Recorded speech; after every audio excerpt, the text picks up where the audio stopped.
दोस्तों, स्वागत है आपका एक बार फिर आपके अपने चैनल बीएचयू वाले में। तो आज हम बात करेंगे गढ़वाल वंश के बारे में। ठीक है, जो हम लोग राजपूत वंश पढ़ रहे थे, जिसमें हम आज पढ़ेंगे गढ़वाल वंश के बारे में। गढ़वाल वंश जो कि प्रतिहारों के पतन के बाद इनका उदय होता है। आपको हमने बताया भी था जब प्रतिहार आपको पढ़ाया था कि ये जो गढ़वाल थे, चौहान थे, चंदेल थे, ये लोग क्या थे, ये प्रतिहारों के सामंत थे।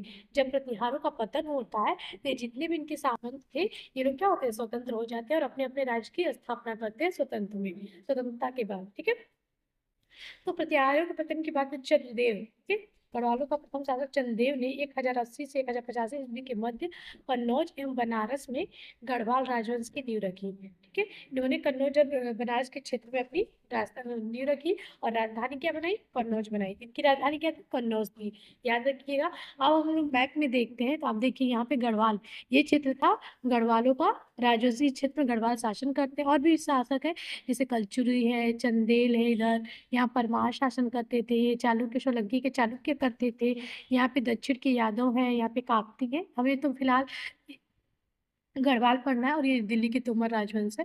तो इस जो क्षेत्र में जो है कि पूर्वी क्षेत्र में आपके गढ़वाल शासन करते थे। यहाँ पे देखेंगे आप बनारस है और कन्नौज इसके पास, ठीक है, यूपी वाले क्षेत्र में। अभी देखेंगे इन्हें चंद्रवंशी कहा जाता है। जो राजपूतों के 36 कुल बताएंगे, इसमें सूर्यवंशी, चंद्रवंशी, ऋषिवंशी, ब्राह्मण वंशी ऐसे हैं। तो इसमें इन्हें क्या कहा गया है, चंद्रवंशी कहा गया है। ठीक है, त्रिचन्नापल्ली के गंगकोंड चोलपुरम मंदिर से प्राप्त अभिलेख में गढ़वाल शासकों की वंशावली दी गई है। गंगे कोंड चोलपुरम मंदिर जो है, जो त्रिचन्नापल्ली है, यहाँ पे इनकी वंशावली प्राप्त होती है गढ़वालों की। ठीक है, नेक्स्ट बोलेंगे जो सबसे इंपॉर्टेंट शासक है यहाँ पे गढ़वालों का, तो वो है गोविंद चंद। ठीक, गढ़वालों में तो यहाँ पे हम लोग कुछ मेन शासकों रूलर के बारे में पढ़ेंगे जिससे क्वेश्चन पूछे जाते हैं। तो यहाँ पे गोविंद चंद, जिसका टाइम पीरियड है 1114 से 1155, ठीक है, ईस्वी। चंद्रदेव का ये पौत्र था गोविंद चंद, और इस वंश का सर्वाधिक महत्वपूर्ण शासक था। इसने पालों से मगध जीता, जो पाल थे जो कि बंगाल में शासन करते थे, उनसे इसने मगध जीता था। और गोविंद चंद्र का शांति एवं युद्ध मंत्री, ये याद रखिए, बहुत ज्यादा इंपॉर्टेंट क्वेश्चन है, पूछा हुआ क्वेश्चन है कि लक्ष्मीधर किसके दरबार में थे, तो वो गढ़वालों के दरबार में थे। और किसके, तो गोविंद चंद्र। ठीक है, लक्ष्मीधर प्रकांड विद्वान थे और उसने कृत्यकल्पत्रु, बहुत इंपॉर्टेंट क्वेश्चन है, पूछा गया है। तो कृत्यकल्पत्रु किसने लिखा है, लक्ष्मीधर। और युक्ति कल्पत्रु किसने लिखा है, बताइए आप लोग, युक्ति कल्पत्रु। ठीक, तो ये युक्ति कल्पत्रु लिखा है भोज, ठीक है, परमार शासक भोज ने लिखा है। तो कृत्य कल्पत्रु आपका लक्ष्मीधर ने लिखा है, जिसे कल्पद्रुम भी कहते हैं। इस ग्रंथ की रचना लक्ष्मीधर ने किया है, जो कि गोविंद चंद के दरबार में रहता था। यह जो कृत्य कल्पत्रु है, यह कानून एवं नियमों पर एक पुस्तक है। और इससे पहले आपको मैंने जो ये बताया युक्ति कल्पत्रु, इसमें क्या है, नाव का जिक्र। ये दोनों इंपॉर्टेंट ये क्वेश्चन पूछे गए, ठीक है, इसमें नाव के बारे में जिक्र है। ठीक है, ये कानून और नियमों पर पुस्तक है। लक्ष्मीधर को कहा जाता है कि मंत्र महिमा का आश्चर्य कहा जाता है, कि इन्हें मंत्र महिमा का आश्चर्य कहा जाता है लक्ष्मीधर को। तीर्थ विवेचन कांड, ये भी लक्ष्मीधर ने ही लिखा है। ये दोनों क्वेश्चन पूछे हुए हैं। दूसरा हम देखेंगे गोविंद चंद की पत्नी पाल राजकुमारी कुमार देवी बौद्ध थी। ठीक है, जो गोविंद चंद की पत्नी थी वो एक पाल राजकुमारी थी, पालू के वंश की थी वो, और वो बौद्ध धर्म से थी। ठीक है, कुमार देवी ने सारनाथ में धर्म चक्र जिन विहार बनवाया, जो सारनाथ आपके बनारस में है, जहाँ पे बुद्ध ने पहला उपदेश दिया था।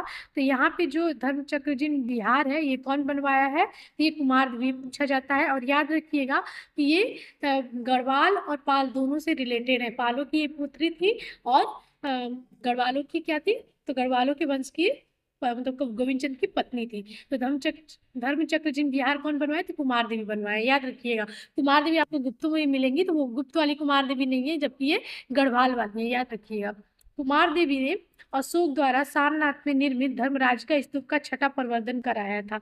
ये इंपॉर्टेंट, ये पूछा क्वेश्चन है कि किसने धर्मराज का स्तूप का छठा प्रवर्धन कराया था, तो वो कुमार देवी थी। कहाँ की थी, गढ़वाल वंश की थी। और इसे किसने बनवाया था, तो वो अशोक ने बनवाया था। कहाँ पे, तो सारनाथ पे है। ठीक, कुमार देवी के सारनाथ लेख में गोविंद चंद को विष्णु का अवतार, तो ये आपको बता दें कि जो कुमार देवी थी वो तो बौद्ध थी, लेकिन अगर विष्णु का अवतार कहा गया तो इससे ये मतलब सिद्ध होता है कि गोविंद चंद क्या था, गोविंद चंद वैष्णव थे। ठीक, तो यानी कि गढ़वाल वैष्णव थे, लेकिन व्यक्तिगत जीवन में गोविंद चंद शैव धर्म का न्याय था। इससे ये होता है कि विष्णु का अवतार कहा गया था, ये वैष्णव थे, लेकिन व्यक्तिगत जीवन में क्या थे, वो शैव धर्म थे। ठीक, गढ़वाल वंश का गोविंद चंद स्वयं बड़ा विद्वान थे, ये भी एक अच्छे विद्वान थे, प्रकांड विद्वान थे और अच्छा लेखन करते थे। ठीक, उसने विविध विद वि- विचार वाचस्पति इतनी बड़ी उपाधि उन्होंने ग्रहण की थी। उसने उड़ीसा के बौद्ध भिक्षु शाक्य रक्षित, याद रखिएगा नाम, ये कहाँ के थे, उड़ीसा के। कभी कोई क्वेश्चन आ जाता है कि पद्म संभव कहाँ के थे, शाक्य रक्षित कहाँ के थे, वराहमिहिर कहाँ के थे, अब ऐसे क्वेश्चन आने लगे हैं, तो याद रखिए कहाँ के थे, उड़ीसा के थे। ठीक, चोल राज के बौद्ध बागेश्वर रक्षित का स्वागत किया और उनके द्वारा संचालित जेतवन बिहार को 6 गांव दान दिए। याद रखिएगा कि किसने जेतवन बिहार को 6 गांव दान दिए थे, तो वो गोविंद चंद था, गढ़वाल वंश का गोविंद चंद। गोविंद चंद ने कलचुरी, आगे हम लोग कलचुरी शासकों के बारे में पढ़ेंगे, कलचुरी सिक्कों की नकल पर बैठी हुई लक्ष्मी शैली। ठीक, ये याद रखिए, भी क्वेश्चन पूछा जाता है कि कलचुरी के बाद किसने लक्ष्मी शैली के सिक्के चलाए थे, या फिर बैठी हुई लक्ष्मी के सिक्के किसने चलाए थे, तो गढ़वालों ने चलाए थे, उसमें गोविंद चंद ने चलाए थे। सोने चांदी एवं तांबे के सिक्के इसने चलाए थे।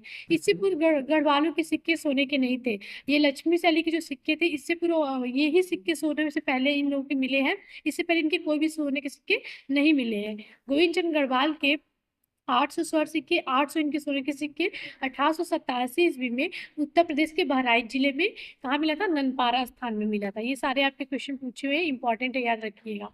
ठीक है, तो कहाँ मिला है, उत्तर प्रदेश के बहराइच जिले के ननपारा में मिला है। सिक्कों से 4 भुजाओं वाली लक्ष्मी की बैठी हुई आकृति मिली है, इसे लक्ष्मी शैली भी कहा जाता है।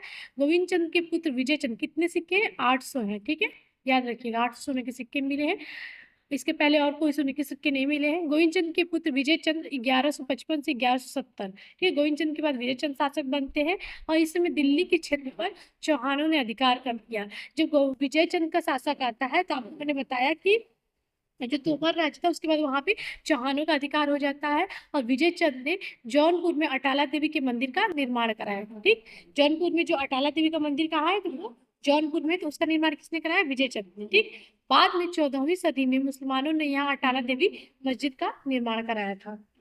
ये मंदिर को तोड़ के किसको, मस्जिद का निर्माण करा था। आगे हम लोग पढ़ेंगे जब मिडवर्ड स्टार्ट करेंगे, तो इस बारे में डिटेल से। ठीक, अभी इतना जान लेते हैं। जयचंद सबसे इंपॉर्टेंट है, इससे काफी क्वेश्चन पूछे जाते हैं। तो जयचंद 1170 से 1194, ये लास्ट डेट आपको युद्ध का नाम याद होगा, चंदावर का युद्ध।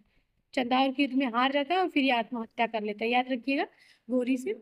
तो जयचंद इस वंश का अंतिम शक्तिशाली शासक था। ठीक है, इसके बाद बहुत दुर्बल शासक हुए, ज्यादा दिन तक गढ़वाल वंश टिक नहीं सका। इसकी पुत्री संयोगिता, संयोगिता का किससे प्रेम हो गया था, तो चौहान वंश के पृथ्वीराज तृतीय से हो गया था। ठीक है, लेकिन जयचंद इसको पसंद नहीं करता था, क्योंकि गढ़वालों और चौहानों में क्या दुश्मनी चलती थी, शत्रुता थी। तो इनका अपहरण दिल्ली व अजमेर के चौहान शासक पृथ्वीराज तृतीय ने किया था और यह घटना चौहान और गढ़वाल वंश के मध्य शत्रुता का कारण बनी थी। ठीक है, जयचंद का कमोली अभिलेख जो कि कहाँ है, बनारस में है, याद रखिएगा। जयचंद का कमोली अभिलेख बनारस से प्राप्त ताम्रपत्र, ये क्या है, ताम्रपत्र, तांबे के पत्र पे लिखा हुआ अभिलेख है, जो कि कहाँ है, बनारस में है। ठीक, में राजसूय के भी किया है, तो इसने जयचंद ने राजसूय भी किया है, उसका उल्लेख भी है। 1194 इसमें वह चंदावर के युद्ध में मोहम्मद घोरी द्वारा पराजित होता है और मारा गया। ठीक, तो याद रखिए 1194 इसमें चंदावर का युद्ध होता है और पराजित होता है, मारा जाता है। जयचंद ने कश्मीर निवासी संस्कृत के प्रख्यात कवि श्रीहर्ष, याद रखिएगा, श्रीहर्ष को संरक्षण प्रदान किया था। तो श्रीहर्ष के दरबार में, सॉरी, जयचंद के दरबार में श्रीहर्ष भी थे, जिन्होंने उनको क्या रचना की है, नैषधि चरित और खंडन खाद्य। ये इंपॉर्टेंट है, पूछता हुआ क्वेश्चन, किसकी रचना है, तो ये श्रीहर्ष की रचना है। हर्ष से थोड़ा बहुत लोग कंफ्यूज हो जाते हैं कि ये हर्ष वर्धन वंश का हर्ष तो नहीं, तो वो नहीं है। ये हर्ष एक क्या था, विद्वान था, संस्कृत का विद्वान था। विद्यापति ने पुरुष परीक्षा, इंपॉर्टेंट है, नामक नाटक लिखा है। फतेहपुर के असली में जयचंद का राजकोषागार था, तो कहाँ था इसका राजकोषागार, तो फतेहपुर के असली में था। ठीक है, जयचंद ने स्वयं रंभा मंजरी, आप देखेंगे गोविंद चंद एक विद्वान था, जयचंद भी एक अच्छा मतलब विद्वान था, उसने रंभा मंजरी नाटक लिखा है। जयचंद को दल पुंगल भी कहा जाता है, शत्रुओं का नाशक भी कहा गया है, क्योंकि उसकी विशाल सेना सदैव विचरण करती रहती थी, यानी कि हमेशा युद्ध में लगी रहती थी, हमेशा कहीं ना कहीं शत्रुओं के नाश करने में लगी रहती, इसलिए दल पुंगल कहा जाता था, दल पुंगल कहा जाता था। हरिश्चंद्र इस वंश का अंतिम शासक था। और आपको याद होगा इससे पहले के लेक्चर में जब हम लोग गुर्जर प्रतिहार पढ़े थे, तो हरिश्चंद्र क्या था, गुर्जर प्रतिहारों का संस्थापक था और गढ़वालों का अंतिम शासक था। ठीक है, गुर्जर प्रतिहार का संस्थापक कौन था, तो हरिश्चंद्र था। ठीक है, तो इसके बाद हम लोग देखेंगे गढ़वाल। ठीक है। गढ़वाल शासकों की मोहरों पर गरुड़ की आकृति है तथा इनके अभिलेखों में उन्हें परम माहेश्वर कहा गया है। उन्होंने परम माहेश्वर की उपाधि धारण की है। और कुमार देवी की आपको पता है धर्मचक्र बिहार में क्या कहा गया है, विष्णु का अवतार कहा गया है। लेकिन वो किसकी मतलब व्यक्तिगत जीवन में वो शिव के उपासक थे। और इनके मोहरों पे किसकी आकृति मिलती है, गरुड़ की आकृति मिलती है। गढ़वाल शासकों ने मुस्लिम व्यापारियों को तुरुस्क दंड या मल्ल कर, याद रखिएगा ये क्वेश्चन पूछता है कि तुरुस्क दंड या मल्ल कर किस पर लगाया गया था, तो ये मुस्लिम व्यापारियों पे लगाया गया था। याद होगा आपको जब आपने गुर्जर प्रतिहार पढ़ा था तो किसको कहा गया था, जिसे तुरुष्क या फिर मुसलमानों को पराजित किया था, तुरुष्क या फिर मुसलमानों को। तो तुरुष्क मुसलमानों कहा जाता तो वो था नागभट्ट प्रथम, ठीक है। सॉरी नागभट्ट द्वितीय है, ठीक है, ये नागभट्ट द्वितीय है। और अरबों का नाशक या मलेच्छों का नाशक किसे कहते थे, तो नागभट्ट प्रथम को कहा जाता था, ठीक है। इसके बाद हम देखेंगे गोविंद चंद के मनेर ताम्रपत्र लेख में है। इसका उल्लेख गोविंद चंद के मनेर ताम्रपत्र लेख में है कि जो मनेर में ताम्रपत्र लेख मिला है तो कहा जाता है कि वहीं पे उसमें उल्लेख है कि उसने मुस्लिम व्यापारी पे तुरुस्क दंड या मल्ल कर लिखाया था, ठीक है। नेक्स्ट हम देखेंगे गढ़वाल अभिलेख में जलकर या उदक भाग। सबसे पहले ये सबसे इंपॉर्टेंट है कि कौन मतलब कहाँ साक्ष्य पहली बार मिलता है जलकर का। यहाँ मतलब आपको डायरेक्ट जलकर नहीं देगा, कभी कोई एग्जाम में उदक भाग भी दे देता है, तो ये टर्म याद रखिएगा, उदक भाग मतलब जलकर लगाने का साक्ष्य कहाँ मिलता है, तो गढ़वाल के अभिलेख में। बहुत ज्यादा इंपॉर्टेंट क्वेश्चन है, बहुत ज्यादा बार हर एग्जाम में पूछा जाता है, ठीक है। तो जलकर और उदक भाग लगाने का साक्ष्य कहाँ मिलता है, तो गढ़वालों के अभिलेखों में, ठीक। पाताल व पाठक, अगर इस बार आपने यूजीसी नेट का एग्जाम आप मतलब पेपर देखेंगे, आप लोग कभी देंगे नहीं, अभी तैयारी तो देंगे। तो 18 जून को जो पेपर कैंसिल हो गया था, लीक हो गया था, उसमें ये पताल पाठक प्रौढ़ी करी जो भी है ये क्वेश्चन पूछे गए थे कि ये मतलब किससे संबंधित है। तो पाताल व पाठक गढ़वालों की प्रशासनिक इकाइयां थी, ठीक। ये पूछे थे कौन कौन से प्रशासनिक, ऐसे बहुत सारे टर्म्स थे, इसमें पताल और पाठक भी थे, ठीक। गढ़वाल अभिलेखों में प्रौढ़ी कर, ठीक है, प्रौढ़ी कर का भी उल्लेख है जो फुटकर व्यापारियों से लिया जाता था। ये भी इंपॉर्टेंट है आपका कि फुटकर व्यापारी से कौन से कर लिया जाता था, तो वो प्रौढ़ी कर था किसके अभिलेखों में, तो गढ़वाल के अभिलेखों में। तो ये आपका एक छोटा सा इंट्रो था, मतलब एक छोटी सी इंफॉर्मेशन थी जो गढ़वालों के बारे में थी, जिनसे महत्वपूर्ण क्वेश्चन बनते हैं कि इनका कब उदय हुआ, कौन कौन से महत्वपूर्ण शासक थे, कौन से कार्य किए। तो ये गढ़वालों के बारे में था जिनका प्रतिहारों के पतन के बाद उदय होता है और ये कन्नौज बनारस के क्षेत्र में शासन करते हैं। और इनका चौहानों से संघर्ष होता है, घोरी से भी संघर्ष होता है और इनका पतन हो जाता है उसके बाद, ठीक है। 1194 में इनका पतन हो जाता है और हरिश्चंद्र इसका अंतिम शासक था। तो आज हमने गढ़वालों के बारे में पढ़ा। ऐसे ही और भी इंफॉर्मेटिव वीडियो के लिए हमारे साथ बने रहिए। अगले लेक्चर में हम लोग चौहानों को देखेंगे, चंदेलों को देखेंगे।